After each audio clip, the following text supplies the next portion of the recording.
Priority was to keep everyone safe, and the parameters just kept changing. It was just so hard to know exactly what was coming or what was going to happen. We really appreciated the importance of any level of stability we could show those kids throughout the pandemic. Staff were actually quite flexible, adapted to it really, really quickly. The kids themselves were quite impacted by it. As the community was growing more and more angry, upset, confused, for our young people it was tenfold. When you don't have the family aspect of it, you have workers but we come and go. Not being able to see your friends regularly was really hard for them. Kids need to have that face-to-face contact, need to be able to be seen, and we did see that some of the kids have increased mental health concerns due to that.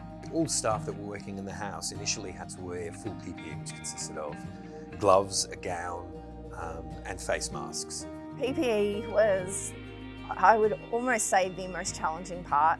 You have to think about, can you bother going to the toilet and changing all of your clothes? We do kind of tag team, like one of us go to the office, have a break, like a quick 5 minutes break. Sometimes working in 40-degree days, wearing a full gown up to your wrists, a pair of latex gloves, a face mask, the N95, which are really quite restrictive of your breathing. At the end of the day, it was keeping everybody safe and it was keeping our young people safe.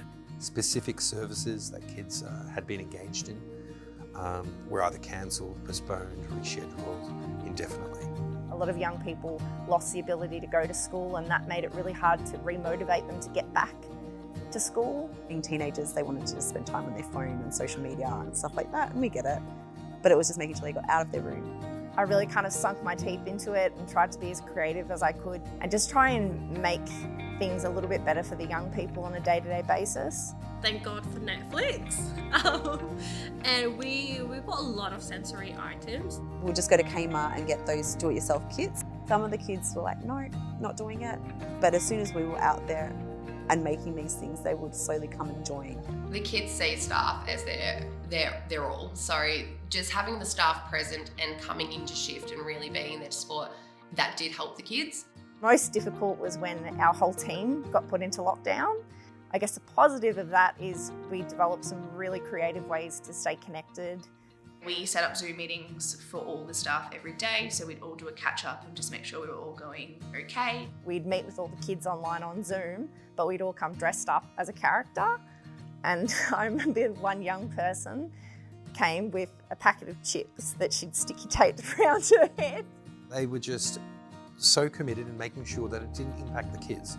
You know, quite often, forgetting their own challenges and issues that they were having. You have a level of resilience that sort of surprises you, I suppose, and I think that's a good thing for young people to see as well, that we can kind of get through it. It is really challenging to keep yourself going when you lose human connection. And I think for me personally, I've just really looked at the young people we work with and how frequently they feel that, even without a pandemic. I think they don't realise that they teach, us more than we can teach them at times. I did feel like it was a privilege to be able to show up for my kids every day, show up with my staff. It is always a very hectic pace in residential care. We continue to keep going no matter what. It is what we do. What residential carers have been through to be there for their kids is nothing short of incredible. I feel really proud to be a part of Anglicare Care's residential care program.